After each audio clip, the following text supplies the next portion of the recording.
Hello everyone and welcome to the 4th IPM Advanced School on Computing. Our first speaker of the session is Dr. Mehdi Noroozi. He's currently at Bush Center for AI in Germany, and he obtained his PhD from University of Bonn with Professor Paolo Favaro. He is quite a well-known figure in the field of self-supervised learning, and two of his major contributions are the paper for self-supervised learning using solving jigsaw puzzles, and the other one is the representation learning by learning to count. His talk will be about self-supervised image and video representation learning, where the objective is to learn representations from unlabeled data. All right. The world is a complex composition of facts, like objects, the rules through which they interact, and etc. Any intelligent agent requires to understand these facts in order to be able to interact with the world. The complexity of the world and the limited capacity of the sensors make them represent these facts in a compact space where they are entangled. For instance, in the visual domain, you cannot assign a meaning to a pixel value. In order to get a meaning from an image, like what objects are in or what this image is about, you need to look at the way that these pixel values are interacting. The intelligent agent requires to undo this process. It needs to transform back this compact, entangled space into some space where these factors behind the observations are disentangled and consequently are easier to detect, are easier to deal with. This process is called representation learning. So the pre-deep learning approaches of computer vision mostly involved a two-stage pipeline, where at first the images were transformed into a feature space via some handcrafted feature extractors, consequent with the solution of the task in that space, like object detection or localization. The drawback with this approach was this, or the challenge with this approach is basically lied in the complexity of defining that handcrafted features that extract a robust feature for us. In deep learning, this issue has been resolved by simply bypassing it. We train a network end-to-end for some task that takes some images as input and predicts some output, and we let the network to discover the proper feature extraction space automatically without any specific design. Alright, it turns out that image classification is a good task for learning generalizable features. So if we train a network on a large set of labeled data for image classification, like ImageNet dataset, the intermediate features that network builds are quite transferable for other computer vision tasks like object detection, semantic segmentation, visual question answering, and etc. But the labels that are used to learn such feature extractors, such representation, are actually expensive, time-consuming to gather, and prone to error. So that's why we are interested in learning just representations without using labels. Well, let's discuss more about why unsupervised learning. First of all, supervised learning is not consistent with the nature.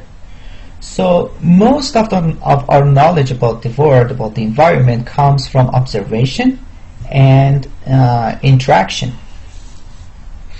So our kids or even animals are able to basically they know about gravity without being specifically thought about that. So as it's been told by Einstein, so basically if we look deep into nature, we can understand everything better. The other motivation for studying unsupervised learning involves in taking advantage of lots of unlabeled data out there. From a practical point of view,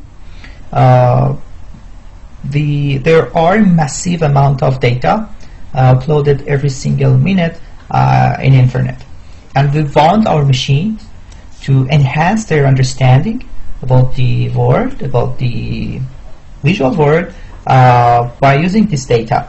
Obviously, we cannot segment even a fragment of this massive amount of data.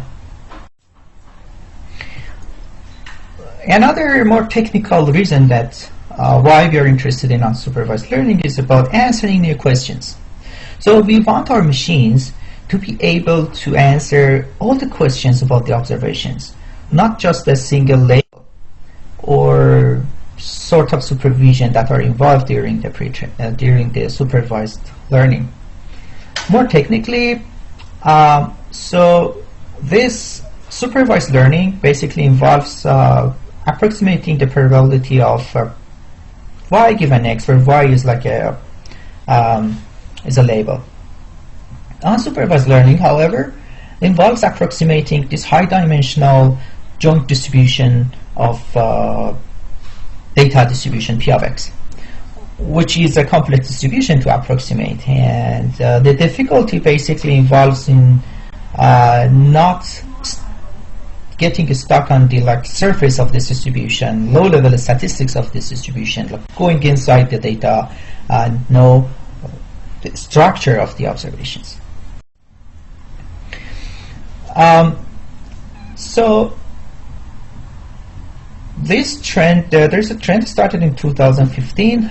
It's called self-supervised representation learning, where the idea is to you basically substitute that classification task that people mostly use for obtaining representation with a pretext task that predicts some pseudo labels, and these pseudo labels are obtained for free from data. And this pretext task is designed such that the network needs to explore the structure of the data to provide the right answer during the training.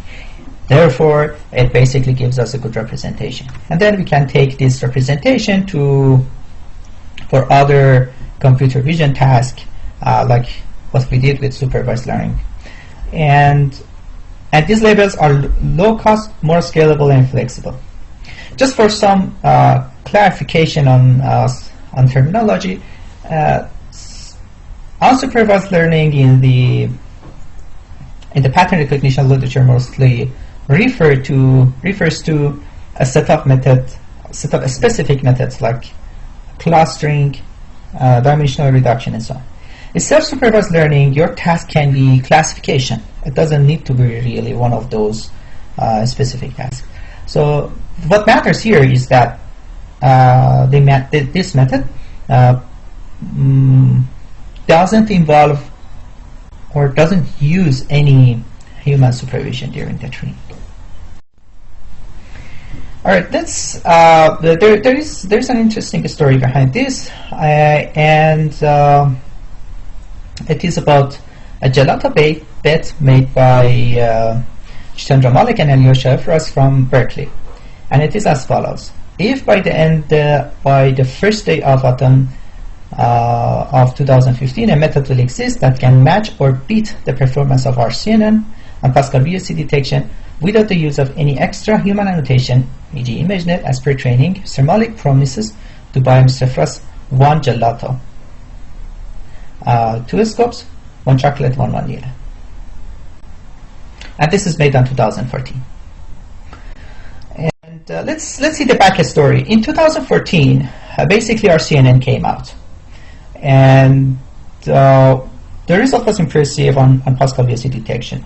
The complication involved on the size of the VOC dataset. The VOC dataset was too small to train a confident from scratch. These networks require a large set of dataset to be trained because they are bulky models. Solution was using a pre-trained network on ImageNet and then fine-tune on Pascal VOC. But fine-tuning means you do not basically properly train your network. You slightly change the weights and let it get adapted to the new task and dataset. So your final model is very close to your initialization because you are limiting the training by reducing the learning rate by size, whatever. But the strange observation was that the Pascal and ImageNet were such different datasets with completely different label sets and biases. And then the question that basically was behind this bet was that, do we really need ImageNet labels, or this is only about ImageNet images itself? Well, of course, so Alyosha lost the bet because no method can even be close to ImageNet pre-training by the end of 2015. But today there are many methods that they are outperforming ImageNet pre-training, and this year actually is a quite good year for self-supervised learning. We will discuss in the rest of this talk about the approaches that community has been explored during the last 4 or 5 years, and we'll discuss this the recent contrastive learning that have made a big difference in more detail. All right. So the early methods of unsupervised representation learning mostly were based on learning from Reconstruction. Autoencoders, where they basically take data as input and the objective is to reconstruct it back in output. In order to prevent the identity mapping, one needs to add a bottleneck during the autoencoders, and that makes the optimization complex. Unfortunately, due to these challenges, autoencoders do not achieve good results in terms of the quality of the representations. By good results, I mean when you transfer the features to your target task or downstream task like object detection classification, they perform poorly. Okay.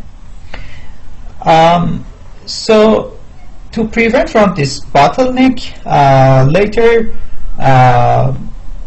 denoising autoencoders were introduced, where instead of giving the network the original data, you feed the network with a cropped version of data. Clearly here, the identity mapping is not going to work because the original data that you're reconstructing in the end, the network has never seen in the output. Okay?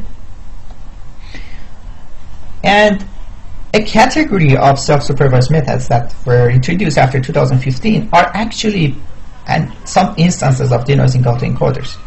Like take the task of image colorization, where it takes a grayscale image as input and predicts the color as output. In the vanilla denoising autoencoders, they basically dropped some data, some dimensions at random. Clearly, even your data is structured like images, dropping pixels here and there, or like every other pixel, it's not going to work. So your network can reconstruct data back very well without looking in the high-level content of the image. Here, the objective is to make the network to understand. Okay, this sky is blue, so you want the network to understand some meaning of this sky and in the intermediate representation.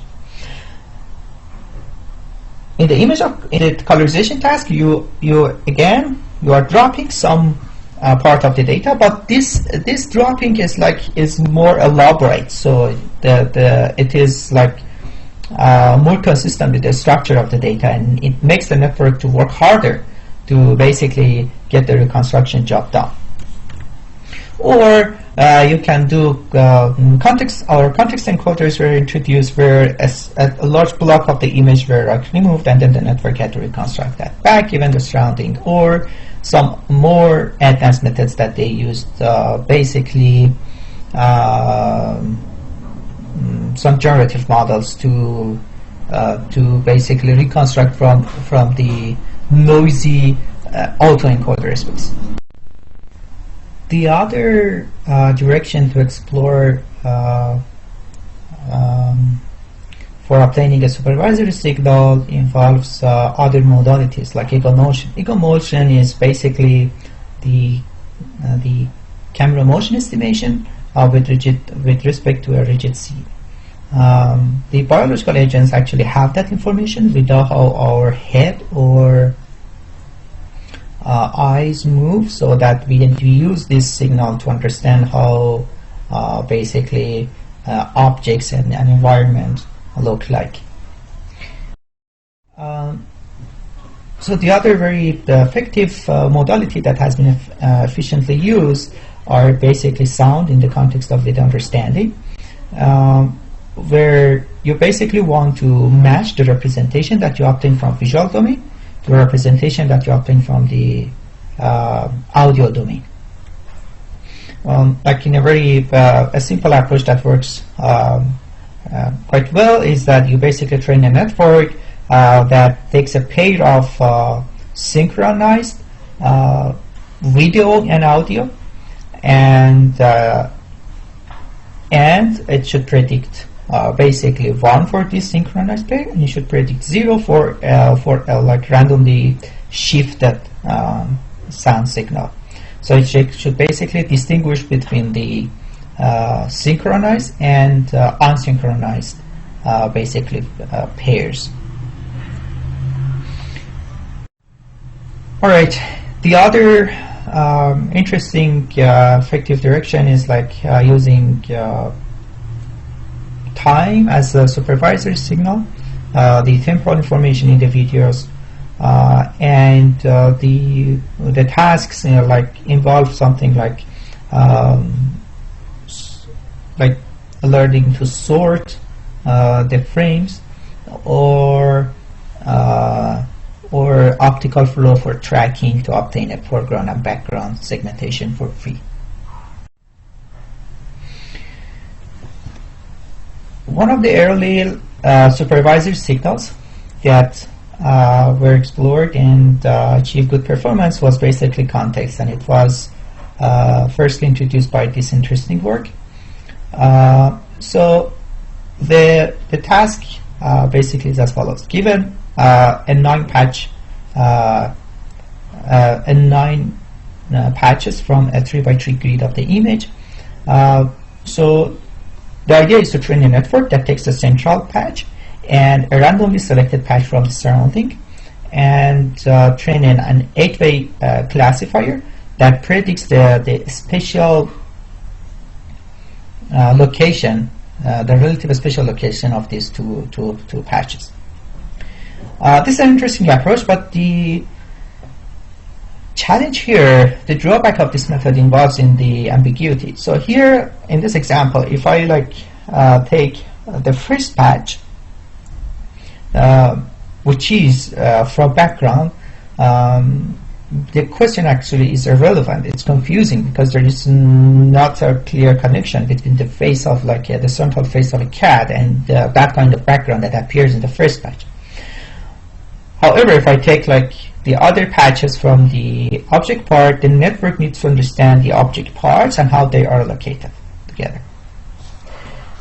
So to basically address this problem of the ambiguity, we introduced this jigsaw puzzle solving test in 2016, where we give more context to the network. Instead of 2 patches, we give the entire 9 patches. And instead of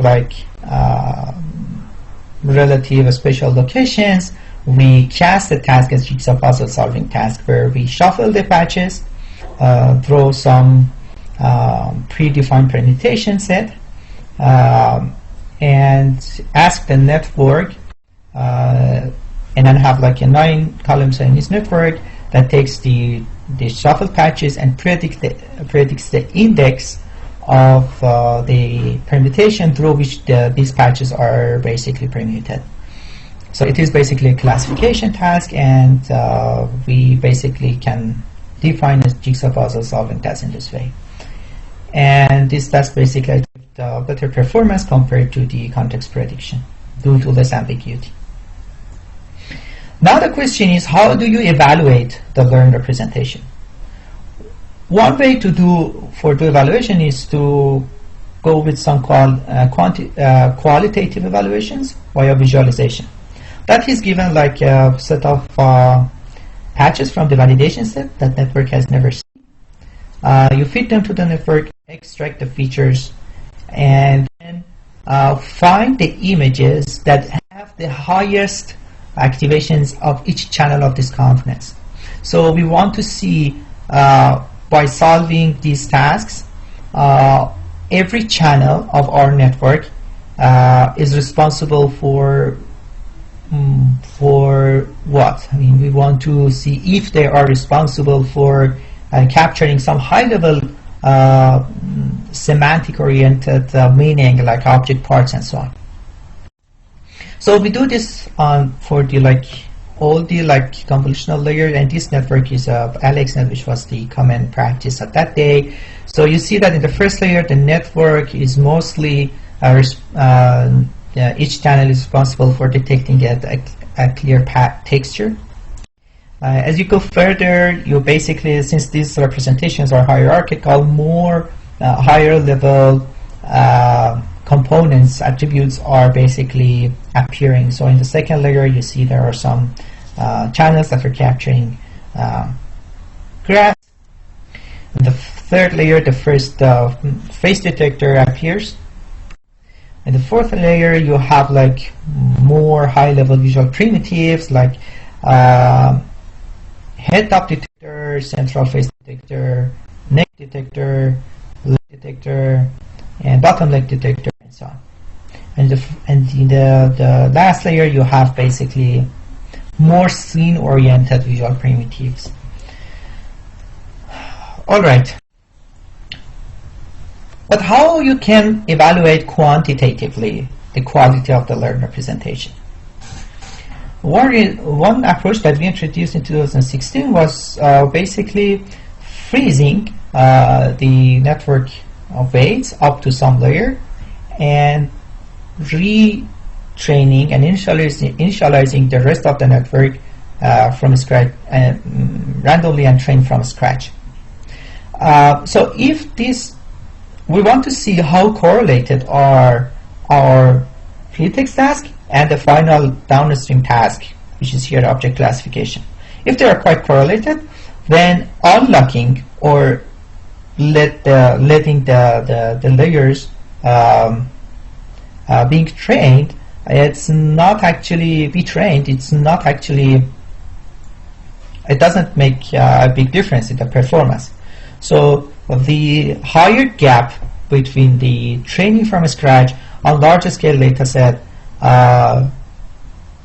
for all the layers would show that there is like a difference between the learned representation via pretext task and the downstream task.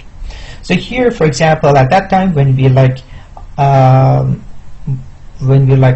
just trained the fully connected layers, we still could achieve like relatively good performance compared to training from scratch. And these numbers are much higher these days. And as you go like further, then the performance obviously goes up because you have enough data to train. The other way to evaluate the learned representation is to train a linear classifier on top of the different features of the layer for the object category, for object categorization. So while linear classifier, so a good representation is the one that it basically that the downstream task is easier to solve in that aspect. So a linear classifier is a simple classifier. So easier means you need like simpler operations, simpler classifiers to do for like object classification. Okay, so the higher performance in each of these evaluations shows the better features. Okay. But what happens in practice mostly involves fine-tuning. In practice, you don't have large-scale datasets to train and have evaluations. What people do mostly, they cannot train their network from scratch on target task, target dataset, labeled dataset. So people start with like some good initializations. So their network already knows about like visual world. It doesn't need to invent the wheel. And they slightly change the weights by fine-tuning, slightly changing the weight, meaning that you need basically have a small learning rate, batch size, and so on. And then you basically solve for the target task. The better initialization presumably gives you the higher performance of fine-tuning. Although it's not a concrete evaluation, because in the end it's a optimization of a big network, and you don't know clearly what's going on. The other thing that you need to take into account when designing a pseudo task is preventing shortcuts. Shortcuts means like the solutions that network take to solve your pretext task without doing what you want. For instance, in this in this jigsaw puzzle solving task, we would like basically we are interested in like the solution where the network has looked at the object parts, how they are located, and so on.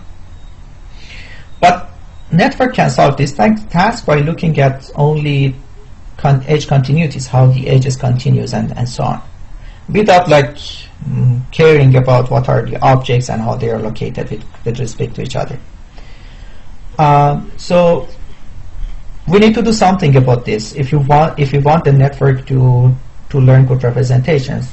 The solution for this can be simply like putting a gap between the patches, so it's such that it is not quite straightforward for the network to look at basically those edge continuities.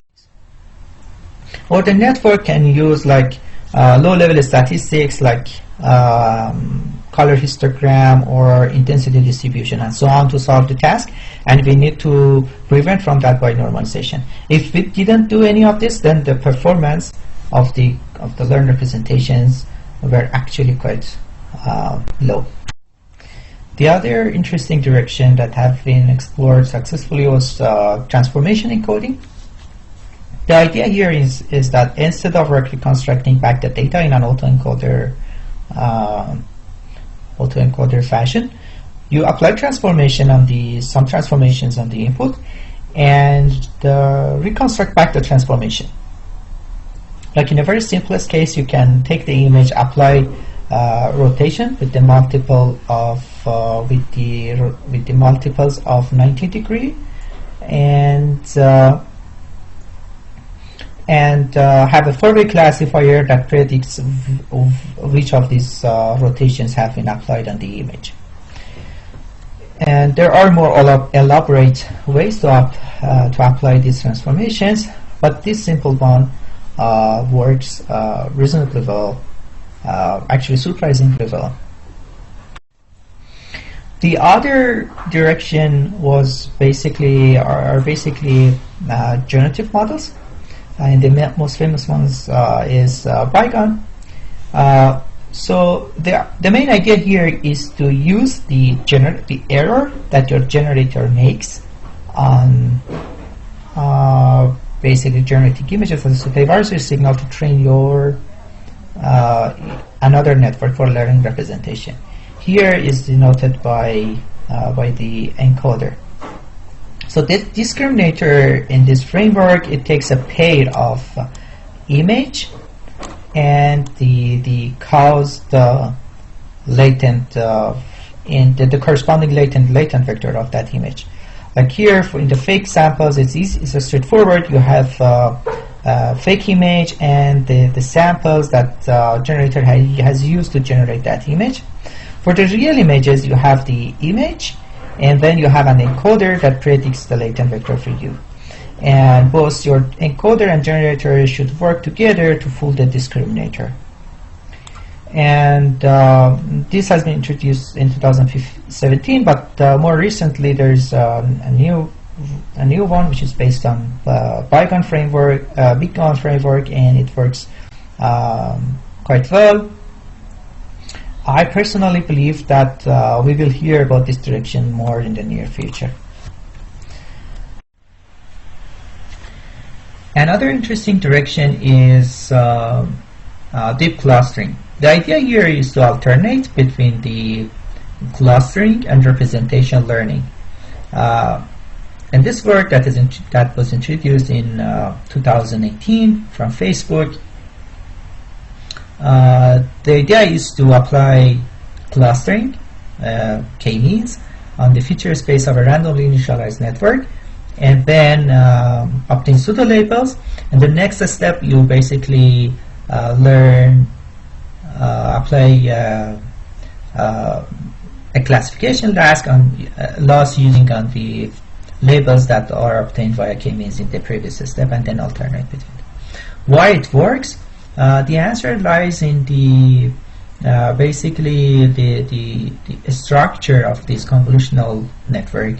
So as we show in the it has been shown before, if you take a randomly initialized network and then train like a linear classifier on top of the features to do object classification, the performance that you get is much higher than random prediction. So it means that these neural networks, randomly initialized neural networks, already provide good plausible representations, and can use them for a starting point to this optimization problem. The other similar approach that was introduced this year is self-labeling, and they actually outperformed ImageNet pre-training on some benchmarks. The idea here is that take the classification loss using cross entropy, you learn this posterior distribution. In a supervised setting, this posterior distribution is given by a label, it's predetermined, but now you want to learn this basic distribution. So you basically have a combinatorial optimization for the Q stage. So again, you alternate between the representation learning, which is approximated by P, or network that approximates P, and this self-labeling stage that is done by Q, and they basically solve this Q. They show that this approximation of Q can be effectively done via some optimal transformation problem, and to prevent from self-labeling shortcut, they have this randomly uniformly distributed labels constraint as well. Okay, now let's talk about contrastive learning. So one way to look at the representation learning is that we want to learn a similarity metric, actually, where basically we want to represent our data in a space where this similar object in terms of like the factors like semantic content, they are closer, and those that are basically not sharing the same content basically fall apart from each other. And these factors are those actually that we care about them in the downstream tasks, because as our downstream tasks mostly involve semantic, here we want to put those that have the same similar content in terms of the semantic close to each other. Okay, but how we can learn this representation? So if we provide the answer of these two questions during the training, the network can learn that embedding that representation space automatically. We need to let the network know during the training what data points are similar and what data points are dissimilar. And the network will basically learn that a space with the desired solutions, with the desired properties automatically. In a supervised setting, we answer these questions by a label. We tell the network that, hey, this is a dog, this is also a dog, but this is a chair. And it automatically learns to put dogs close to each other and far from chairs. But how we can provide these answers automatically, answers of these two questions automatically without using labels? The answer of the second one is easy. If I take two randomly selected samples, they most likely don't share the same content if the data set is large enough and distributed reasonably. But how about the first one? One way to answer is to use multiple views. So I take the data and look at the same entity from the different view. Since these different views are basically capturing the same concept in the work, so they should be similar. Okay. Now let's see how we can make these multiple views. So this is the work that we did in 2017, and we did this we basically followed the same strategy using making multiple views by accounting. The idea is simple. So if you take the image and then divide it into patches, as you see here, and if I fit the entire image into the network, it gives me like an embedding space. And if I take every basically individual patches and then get the features and sum the features up, then the result should match the original image, and it should be basically far from a randomly selected image. We used contrastive learning in this work, but not the loss function that people are using recently, and it has made a big difference. We will discuss that loss function later. But this like vanilla contrastive learning loss, triplet loss, works reasonably well at that time, and we achieve good performance by that time. Okay, the other way to obtain views is to take different partitions, like different channels of the image, like grayscale and color, or depth and RGB, and so on. And then train your contrastive learning. This is actually in line with this partial prediction approaches that we discussed earlier, where you take like the grayscale channel and then train a network that predicts the color channel. But here, instead of like predicting is not a precise word, like reconstructing the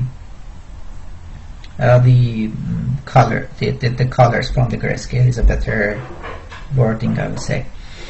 But in a contrastive learning, you basically do not ask the network to reconstruct back the color. You want them, basically your representations of the matching pairs to basically to match. You want to find the connection between these two views.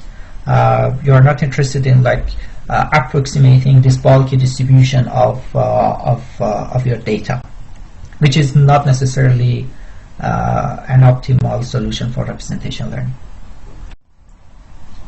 The other way is to use permutation, and this is also a work that introduced recently by Facebook, and they show that if you take like this jigsaw task, and instead of like predicting like the permutation, you want to basically map the image and the permuted one to basically match, and they should be far from like different from a random image.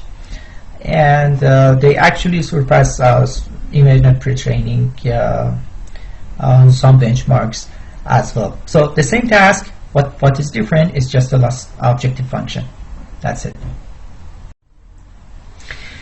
The other simple approach where people have successfully used, and it works surprisingly well, is data augmentation. So you basically take the image and augment it, meaning that you apply cropping and resizing, Sobel filter, Gaussian noise, blur, color distortion, and so on. So basically your original data and the augmented versions are basically the similar pairs, the matching pairs, and the random ones are actually non-matching. And this method was introduced by Google in early this year, and they achieved impressive performance, surpassing ImageNet on benchmarks too. And this is an interesting figure in the paper. They show that basically what transformations are, what combination of transformations are making a big difference, are more effective.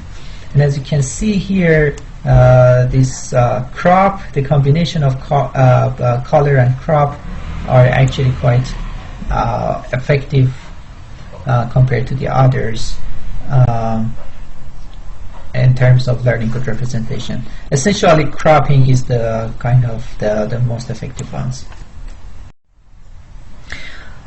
So the idea with this augmentation is actually instance discrimination. You want to basically discriminate every data sample in your data set from the rest. Okay? But this idea is not new. This instant discrimination was introduced in 2014 in the Thomas Brock's lab. And what was different was basically just the loss function.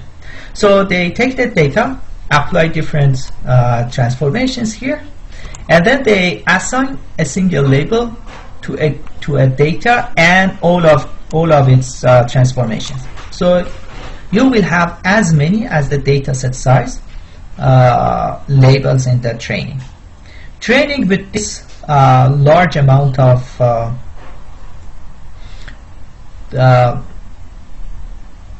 number of labels is not actually easy, and the optimization is actually quite challenging with this loss function, and they couldn't achieve impressive results, although they by that time was acceptable, but was not that impressive compared to the numbers that we see these days. Why this contrastive learning these days work? It's mostly because of this loss function. It's noise contrastive estimation loss function. It's also called InfoNCE.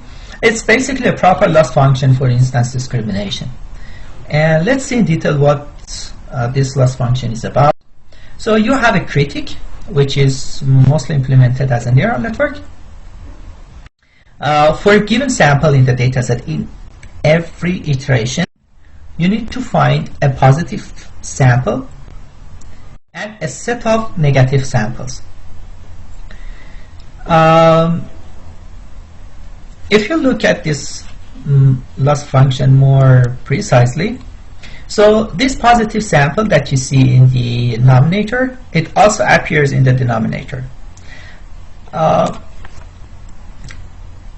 And if you look at more details, you see that the optimal value of this loss function, this loss function is optimized well when your critic assigns a high value to the matching pair and very low value close to 0 to the non-matching pairs, then this objective function is actually optimized.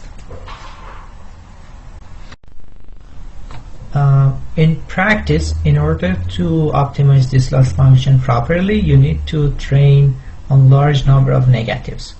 That means you need to increase the batch size quite a lot, and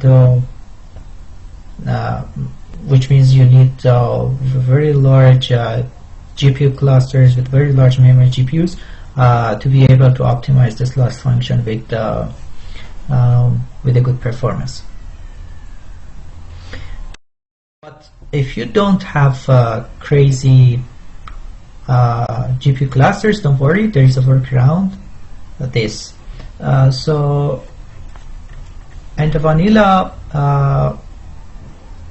influencers, you basically backprop through all your positive and negative samples.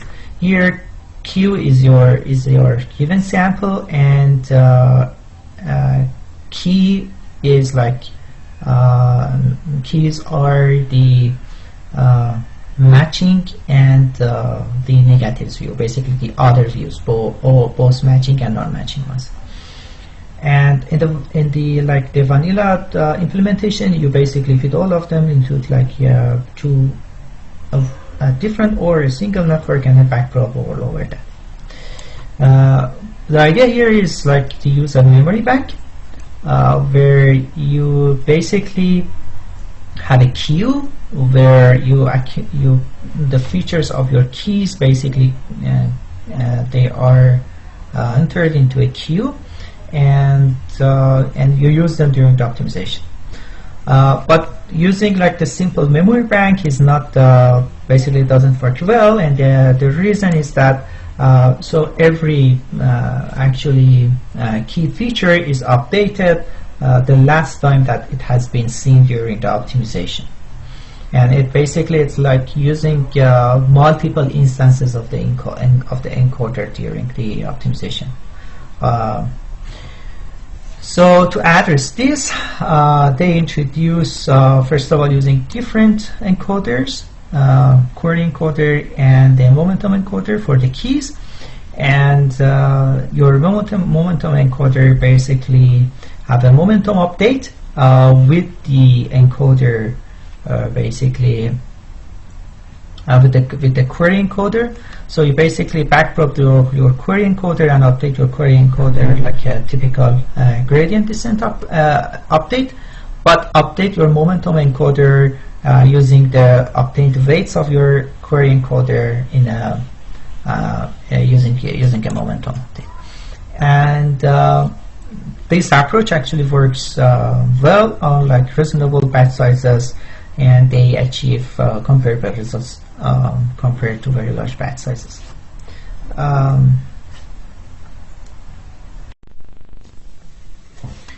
And finally, there is this work which came out 2 months ago from Facebook. So the idea here is to combine contrastive instance learning with deep clustering. Instead of matching the features of different views, they propose to predict the clusters that are obtained from the other view. So basically you have a clustering code that is obtained from the features of one view, and you want to predict them using the features of the other view. And they show that you don't need either large batch size or memory bank and to achieve high performance with this approach. And the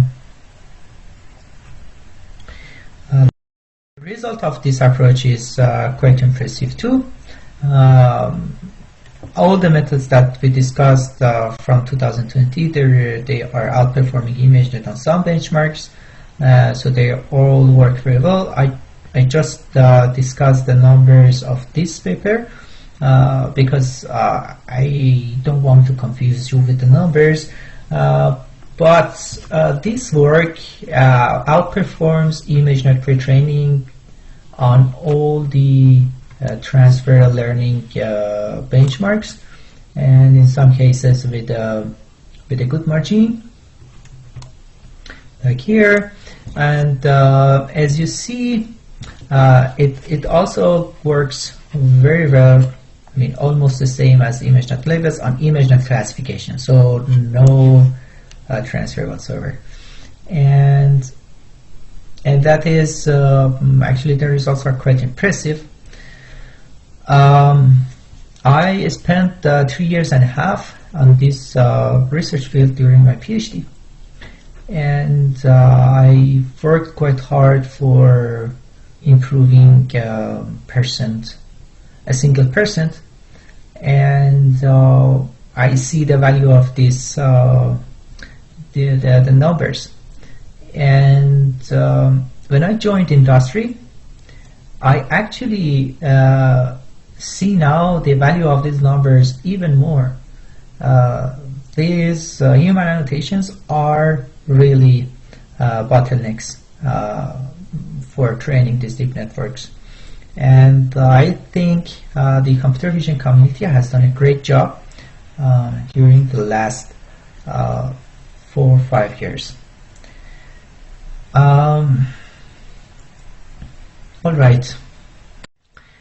So to conclude, we discussed self-supervised learning, where the goal is to obtain to learn representations without using human annotation.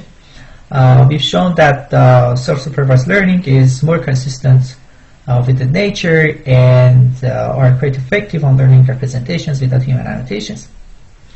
Now the question is, are we done with self-supervised learning? Well, we might need to rethink the benchmarks. So these benchmarks mostly involve pattern recognition tasks. It's not clear how robust our learned representations are when they are evaluated on more advanced tasks that require more complex inferences. The other thing that I believe is not explored effectively is that these methods works the best on curated datasets, like ImageNet, where you take ImageNet and you drop the labels. But this dataset still includes human annotation to some extent.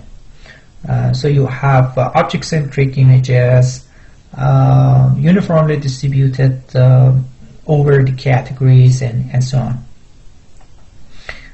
Scaling up to the internet level datasets where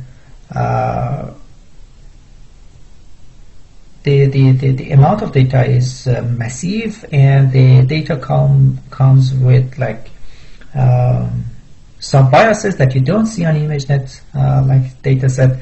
It's still an open problem. There are some attempts to handle that, but I think this direction basically is a challenge, and it's actually justifies self-supervised learning, where we wanted to let our machines take advantage of this massive amount of data which is available online. All right, that's it. Thank you very much.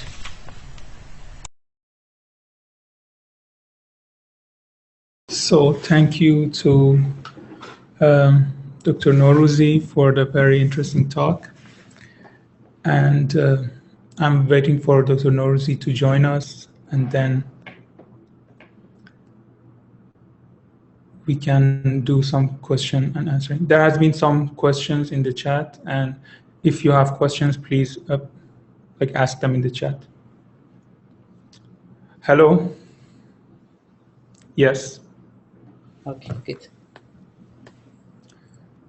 Okay, so is there anything that you want to say before we start with the questions, or should I just go on and start with the questions? Yes, sorry for the noises. No, I think it was your kid. I'm not sure. No, I don't have a kid. Ah, okay. But actually my wife. Oh, okay. Yeah, you're right. Okay.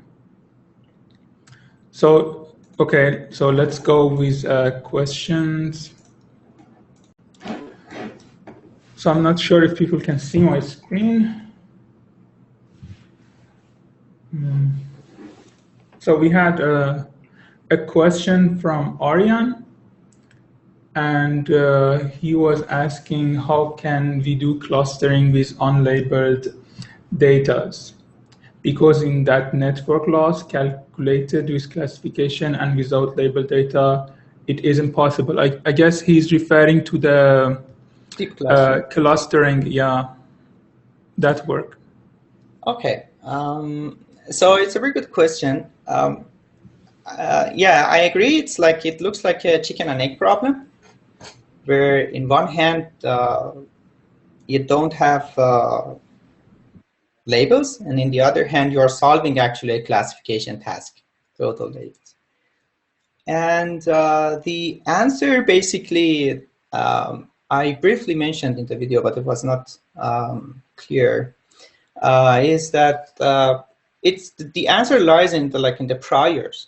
So if you take like a randomly initialized network and take the features and use them for classification via linear, nonlinear classification, you still achieve good performance. It's like much higher than random label. I mean, on AlexNet, it was like, I think it gives you 12% something, where the chance is 0.1%. So it's 120 times higher. Okay. Why this is happening? This is because your network, your randomly initialized network, is a random edge projection. So these are convolutional operations. These are highly engineered for this sort of data, the operations that you see in these networks. Okay, so they already give you a good prior, on a good starting point. When you obtain these labels, and then you use these, so the initial labels that you obtain like by k-means, they are much better than like random label assignment, 120 times better. Okay, and this is actually a good starting point. And when you train a network to predict those labels, which just take this into account that before the training, your network prediction is like random. Okay, but now you have like a set of labels that are 120 times better in terms of the accuracy. Okay, and then when you train on these pseudo labels, you end up with better representation, and then this basically makes like an optimization loop for you, where you can obtain the representation, apply clustering on that representation, and then do classification as again. So one prior is the the ConvNet architecture. The other prior is the clustering method. K-means has some tendency on like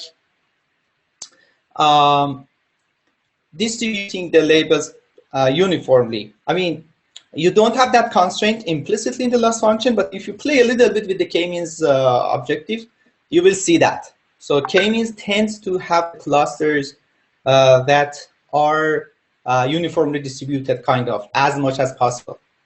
So these sort of priors play a role on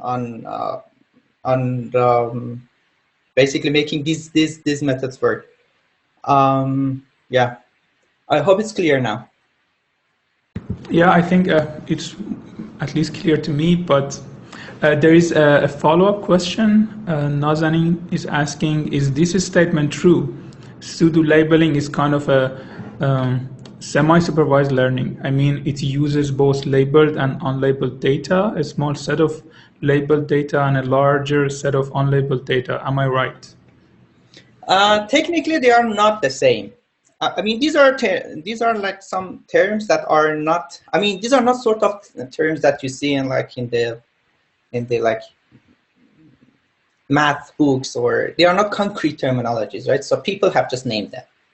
But technically, semi-supervised learning involves a category of the methods where you have a fixed training data distribution. So your training data distribution is fixed. Like the images of they are coming from the same distribution, both labeled and unlabeled. Okay, and then you have labels for some part, but you don't have labels for the other. And you can like train them jointly. This is called semi-supervised learning. Here, the aim is to learn generalized representation. The target task distribution data might be completely different. You go from ImageNet, which are object-centric, to Pascal dataset, which is scene-oriented. The task is completely different. You have classification here, you have semantic segmentation, detection, etc. So technically they are different. They are related, but the techniques, I would say semi-supervised learning is like is a simpler, it basically includes a simpler set of problems compared to self-supervised representation learning in general. Okay. Okay, so thank you. There was another question from Hadi asking, what is the difference between self-supervised learning and deep metric learning? Okay, so this is also a very good question. So self-supervised, I mean, say that you want to solve a task, like you want to do tracking. Okay, you can obtain,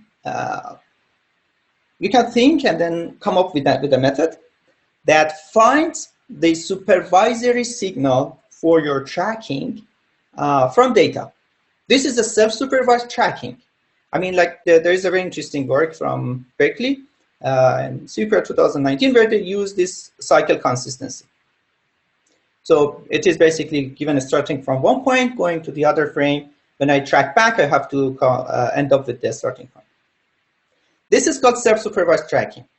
Self-supervised here means you find the supervision signal from data, not like from people are not clicking, okay, this point is in this frame corresponding to this point in this. The thing that we discussed is about self-supervised representation learning. So then so you would ask this question more precisely, what is the difference between self-supervised representation learning and deep metric learning? Okay, then I mean the more general question is, what is the difference between representation learning and metric learning? As I mentioned in the talk, so you can actually think of representation learning as a kind of metric learning, but it is a like broader umbrella. In metric learning, you want to basically sort your data points instead of similarity, where your target is fixed. Your target task is fixed. It's like object categories. This image is closer to that one in terms of the object category. Representation learning involves a broader umbrella. You want to kind of embed, disentangle the factors that are behind your observations. All the like object category is one property. The other thing is, I mean, whatever that you can think about like an object. Of course, the attributes are intimately tied into the final task that you are going to solve. So, like, I mean, there are many attributes in the world that we even don't know about the concepts around us. But as long as we can live there, we are happy. So they are intimately tied to the final task. But you are not, at least you have not fixed the final task. So there is like a large set of downstream tasks where you want your agent to be able to solve, and you want to have a disentangled representation for data. Once you have that, okay, then maybe if you have a dimension that corresponds to dog, then similarity metric is easy to solve, right? So just need to look at that dimension. You don't need even Euclidean distance. You just need to take a one dimension and look at it. Yeah, so I would say representation learning is a broader umbrella compared to metric learning. Okay. There is another question from Mariam asking, are there any specific methods to evaluate representations we learned without applying them to a downstream task? Well, that was like the question that I had in my first year of PhD. So no, at least we need to think. I think these are the questions that we need to think for the next steps.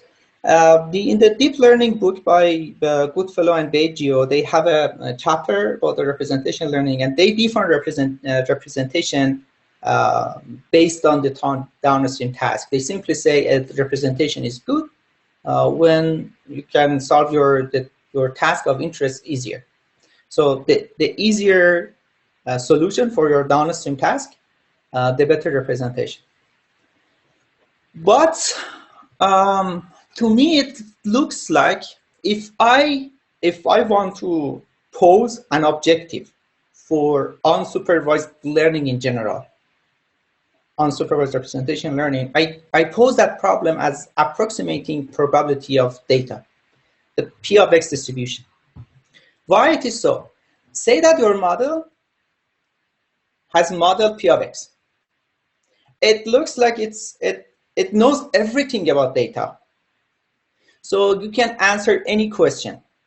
So if you have a proper approximation of P of X, then in theory you can answer all the questions.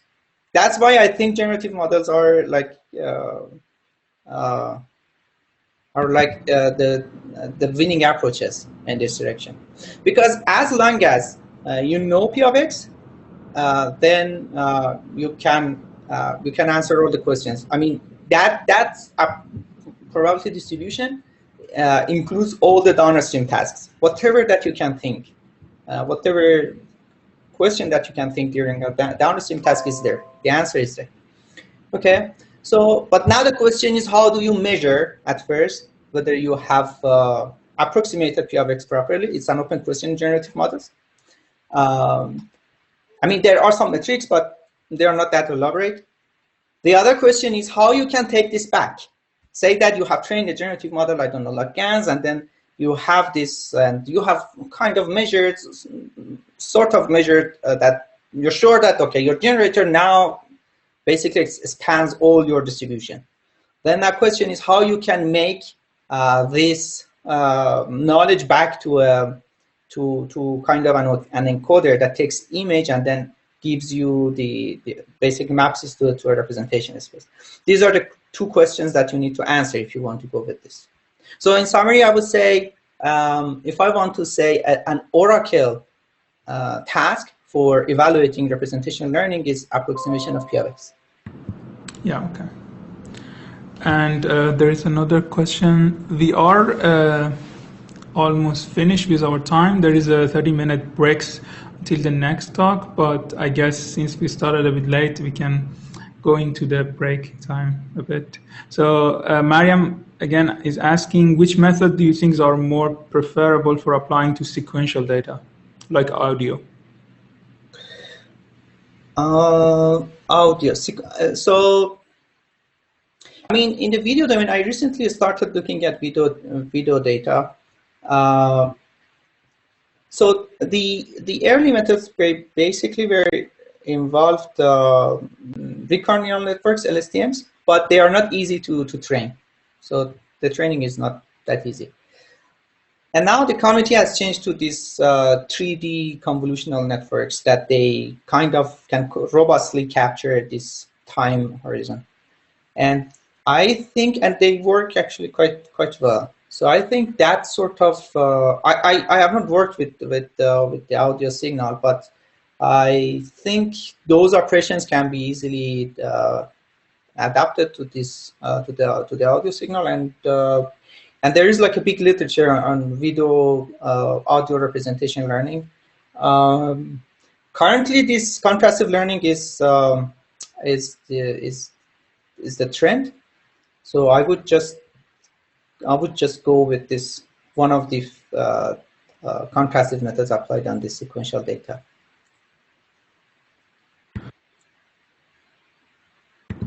So thank you very much. And I also have some questions.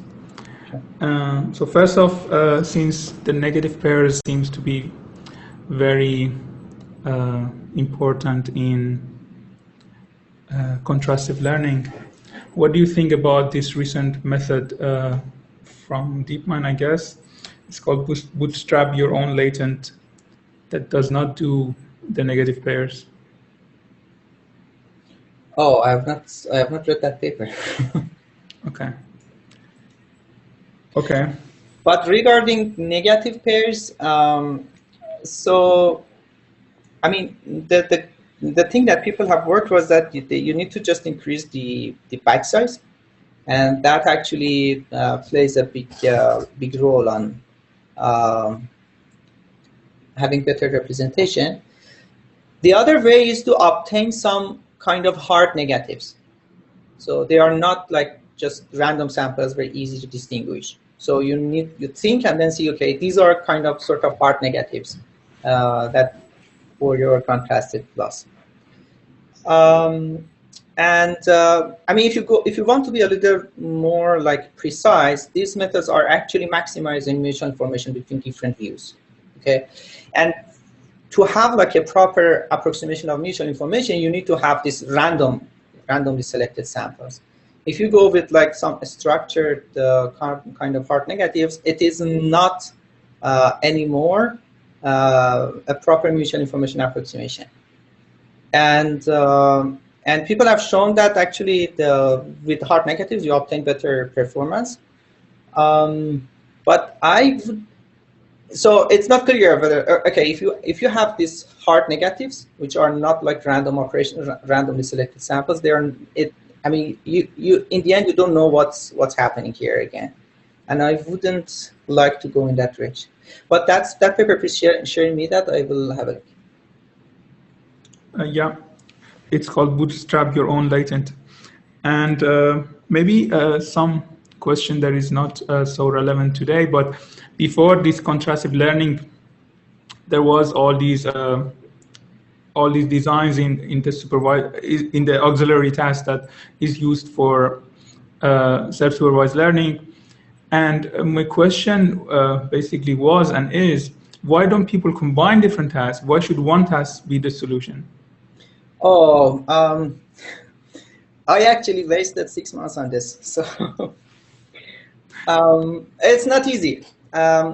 So first of all, multitask learning is, I mean, you need to be a little precise. Here you are saying that, okay, let's combine multiple tasks, and your representation is just the union of these tasks, of all of this. So it takes like the positive points, the positive attributes that one task takes and the other one, and the positives from the others. This is what you mean, right?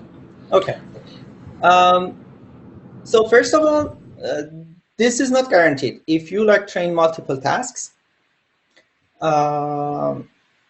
it's not guaranteed that this will happen. You don't have any. You just are sharing a backbone and then adding some heads for multiple tasks. You don't know whether this is going to happen or not. I mean, the experiments that I did personally was that my conclusion was that, okay, you end up with something in between. So it takes some relevant attributes of one task and some irrelevant of the other. So in the end, sometimes it gives you I don't know, 1% boost. Or the other issue with this self-supervised learning is that these are heterogeneous tasks. So you have different loss functions, even different solvers, optimizers. You have different input sizes. In one task you have patches, in the other you have like images. So it's not easy. We are actually now exploring the work in this direction with my PhD student. So let's see. But people have looked at this. It's not as straightforward. Okay, so there is maybe the last, or maybe one of the last questions from Mohsen. He's asking, is there a good study on how close are the representations of the unsupervised pre-trained nets to the supervised pre-trained nets? Okay, so I mean, if you look at all of these, these recent methods, they compare with supervised pre-training, and as I talked quite a lot, and so they are actually outperforming ImageNet pre-training. I mean, the evaluation of representation is still an open question, but the way that we evaluate mostly is that we take the representation and then we have some downstream tasks and then evaluate on downstream tasks. The downstream tasks are detection, segmentation, classification, and these sort of things. And actually, we are outperforming now ImageNet pre-training. The problem with supervised learning is that it's easy to cheat. I mean, this, you train on 1 million samples, and in the end, your network, you think, okay, my model has built like a concept of dog, or I don't know, cat, whatever. But in the end, you end up with like, okay, your network has just memorized some patterns, something that connects your images into the labels. That's it. And that's why it's not the right way to go. I mean, but how do we evaluate? We just do these benchmarks that people have taught during the last years. And I think still we need to think about this direction. Okay, so there is a follow-up question maybe to the previous one from Mariam. She's asking, what about multitask learning on samples with missing modalities?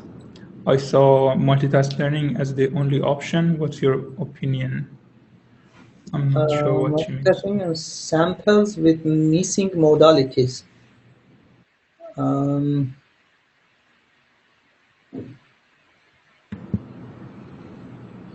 She's trying to type and clarify. Let's see.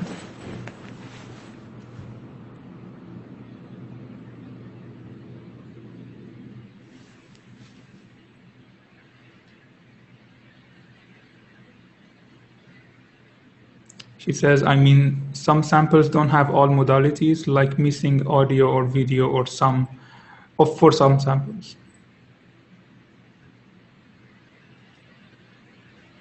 And what is it about the multitask learning? Yeah.